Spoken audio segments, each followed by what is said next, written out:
Perfectionism, that sneaky form of imposter syndrome that sounds like a good thing, but is actually costing you your confidence. What is it? How does it show up? Why do we develop it? How does it typically hold you back? And how can you overcome it? Let's dive into this episode of Let's Talk Confidence to find out. Welcome to Let's Talk Confidence, the first and last place you need to go to build long-lasting confidence. I'm your host and coach, Josh Sutton. Please do give us a like and follow and review and all that good stuff, and share it with someone who you know needs to hear this today, because that's the only way we can grow and benefit more people. It'd be really appreciated. Let's dive into today's episode. A lot of people tell me they're a perfectionist as some kind of badge of honor almost. It's like being symbolic of being diligent, having high standards and caring about what you do. But heads up, it's not. So what is perfectionism? Well, perfectionism is one of the ways we protect ourselves from the feelings of imposter syndrome, which, as a reminder, is the general belief that you aren't worthy of success and that any success that you do have came about because of external factors. The usual response to this is to compensate for it in a variety of different ways. And these ways are often termed the different types of imposter syndrome. There's typically 5 of them, with the 5 being perfectionism, the soloist, the superhuman, the expert, and the natural genius. We're not going to dive into these too much today, but these are typically the 5 types. Perfectionism then is a response to feeling inadequate in some way. With perfectionism, this is achieved by getting everything perfect. We then use the hard work we put in as justification as to why we are indeed worthy after all. Why do we do these things as a perfectionist? 2 reasons: to feel safe and to feel justified. Let's take feeling safe. If I'm nervous about something coming up, I notice I do something a little weird. I relentlessly tidy the house. I'm not going to lie, I quite like a tidy house and will spend a fair amount of time doing so. But when I become stressed, I go into tidying overdrive. And whilst I'd like to say I'm doing it to gain some bonus husband points, the truth is that it's become a little bit of a coping mechanism for me.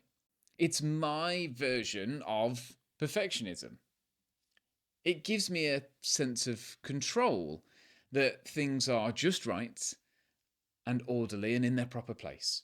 You may do something similar. You organise and perfect and reevaluate and check for the umpteenth time. But why?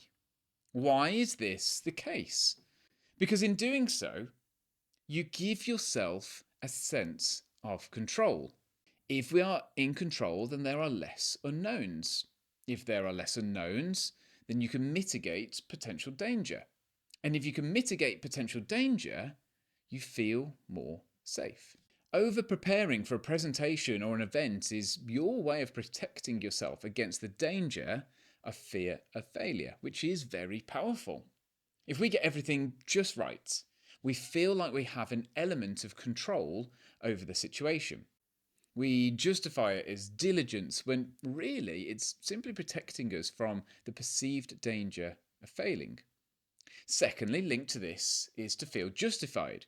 If you spend 25 hours on a 15-minute presentation, perfecting every part of it, then you feel more justified if it goes wrong.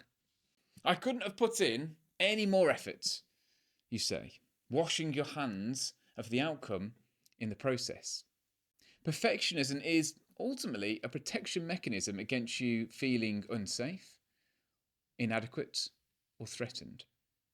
Doesn't sound so great now, does it?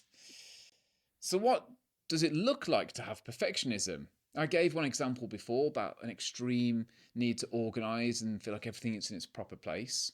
What else? There's quite a lot. Often, perfectionists set impossibly high standards for themselves that they can rarely meet. What would seem More than acceptable to everybody else, perfectionists will often aim for nothing less than flawless, putting unnecessary pressure on themselves in the process. To make matters worse, if they actually manage to achieve these very high standards, they will immediately set a new bar and tell themselves that only that standard is good enough, never truly being satisfied. Because if it can be improved, then it's not perfect. And so the endless pattern continues on and on. What else? How about perfecting the font or how things are laid out on a presentation you're putting together? Over preparing for an event that you're running? Rearranging items in a room so that they all face the right way and are in the perfect place? Rereading and rewriting a simple email to your staff? Procrastinating where you miss deadlines or fail to start a task altogether for fear of not getting it just right? Missed opportunities that you don't take because you can't see at the starting point how you'd get the result perfect by the end. Overworking and burnout, working yourself to the bone to ensure everything is as good as it can possibly be. Dislike of delegating tasks as you fear other people's lesser standard. Downplaying achievements and brushing off compliments. Which one do you resonate with most? It's a lot of ways perfectionism shows up. Where does perfectionism come from? It often originates from being heavily criticised as a child from a parent or teacher figure in your life, being scolded for small mistakes and having love or appreciation withdrawn if you make a small error. And because having love withdrawn from us is exceptionally painful as a child, we adapt our behaviour. In this case, ensuring that everything is perfect down to the tiniest of details to ensure that it doesn't happen again. And thus we become acceptable to our primary caregivers or people we look up to. Pretty deep stuff, right? Okay, so we've set the scene for perfection. Let's expose it and learn how to overcome it. Because central to perfectionism is a lie. And it's here that we start to expose it for what it is. And the lie is that you are not enough.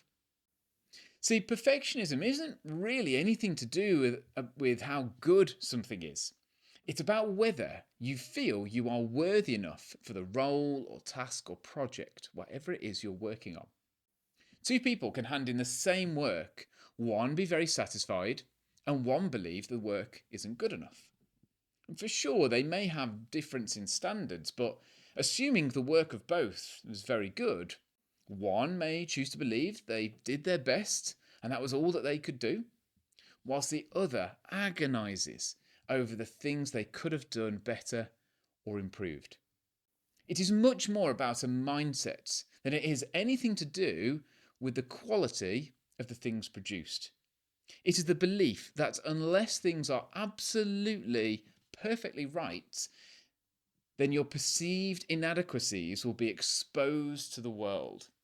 The terrible secret that you're a fraud, an imposter, a charlatan will be revealed to the world. This is the lie of perfectionism.